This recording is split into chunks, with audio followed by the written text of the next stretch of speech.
Jadikan Al-Quran sebagai pedoman dalam hidup kita, sebagai penuntun hidup kita, agar arah kehidupan kita lebih baik dan lebih bermakna.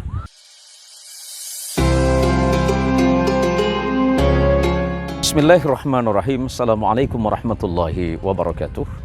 Alhamdulillahirabbil alamin, wassalatu wassalamu ala asrafil anbiya'i wal mursalin sayyidina wa maulana Muhammadin wa ala alihi wa ashabihi ajma'in, wa ba'du.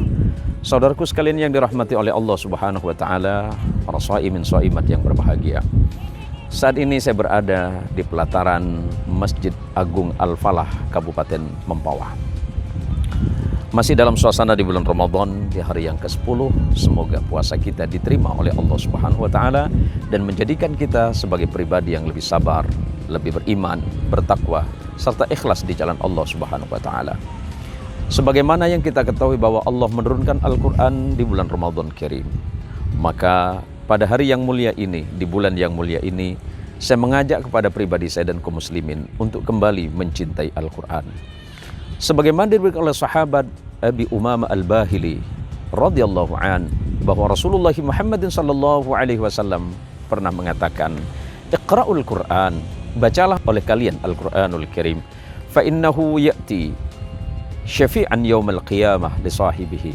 Karena sesungguhnya Al-Quran akan datang kepada orang yang senang membacanya sebagai syafaat, sebagai penolong, sebagai pertolongan di hari kiamat kelak.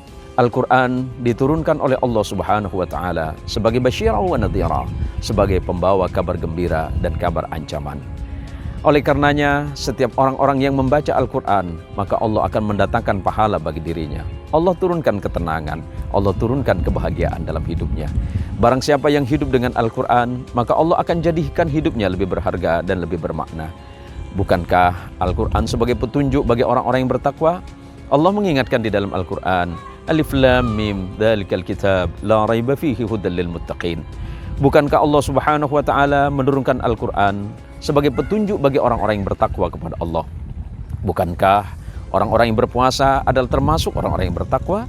Maka bagi kita semuanya yang sedang berpuasa pada hari ini, maka jadikan Al-Quran sebagai pedoman dalam hidup kita, sebagai penuntun hidup kita, agar arah kehidupan kita lebih baik dan lebih bermakna.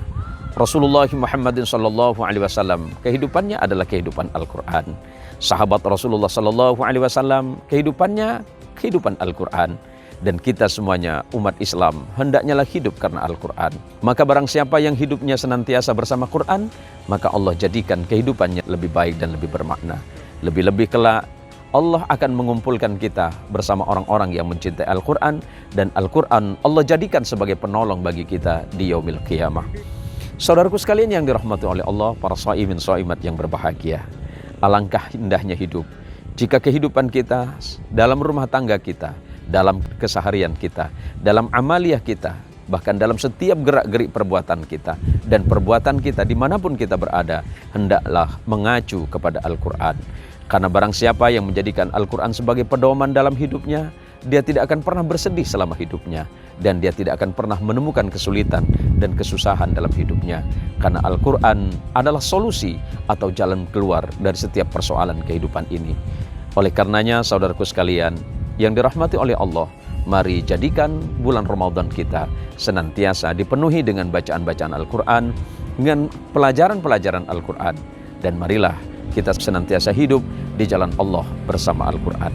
Al-Quran adalah penenang, Al-Quran adalah penyejuk hati, dan Al-Quran adalah penolong.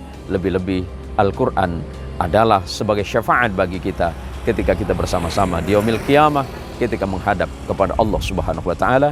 Allahumma arhamna bil Quran waj'alhu lana imama wa nuran wa huda wa rahmatan ya rabbal alamin. Terima kasih dan mohon maaf. Wabillahi taufiq wal hidayah. Assalamualaikum warahmatullahi wabarakatuh.